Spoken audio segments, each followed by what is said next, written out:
Neat వివాదంపై supreme serious అయింది. తదుపరి విచారణను జూలై 8న చేపడతామని తెలిపింది. విద్యార్థులు ఎంతో కష్టపడి ఎగ్జామ్ కి ప్రిపేర్ అవుతారని, ఆ విషయాన్ని మైండ్లో పెట్టుకోవాలని ఎన్టీఏకు సూచించింది సుప్రీంకోర్టు.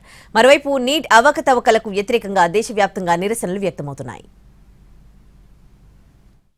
వైద్య విద్యా కోర్సుల్లో ప్రవేశాల కోసం నిర్వహించిన నీట్ పరీక్షలో పేపర్ లీకేజీ అయిందంటూ వస్తున్న వార్తలతో దేశవ్యాప్తంగా నిరసనలు వ్యక్తమవుతున్నాయి.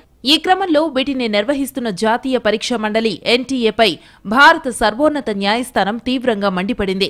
ఎక్కడైనా 0.001% నిర్లక్ష్యమున్నా దాన్ని సకాలంలో పరిష్కరించాలని ఆదేశించింది. పరీక్ష నిర్వహిస్తున్న సంస్థగా న్యాయంగా వ్యవహరించాలని సూచించింది.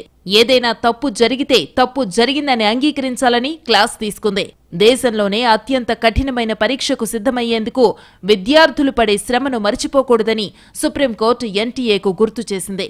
వ్యవస్థను మోసం చేసే వ్యక్తి డాక్టర్ అయితే సమాజానికి ఎంత హానికరమో ఆలోచించాలని ఈ సందర్భంగా సర్వోన్నత న్యాయస్థానం వ్యాఖ్యానించింది.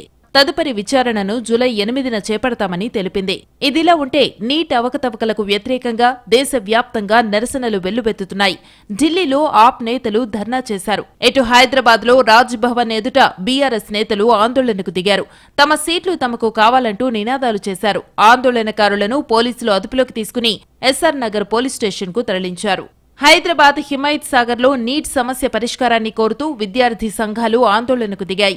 విద్యార్థి యువజన సంఘాల ఆధ్వర్యంలో స్టూడెంట్స్ మార్చ్ నిర్వహించారు. హిమాయత్ సాగర్ చౌరస్తా నుంచి లిబర్టీలోని అంబేద్కర్ విగ్రహం వరకు ర్యాలీ సాగింది.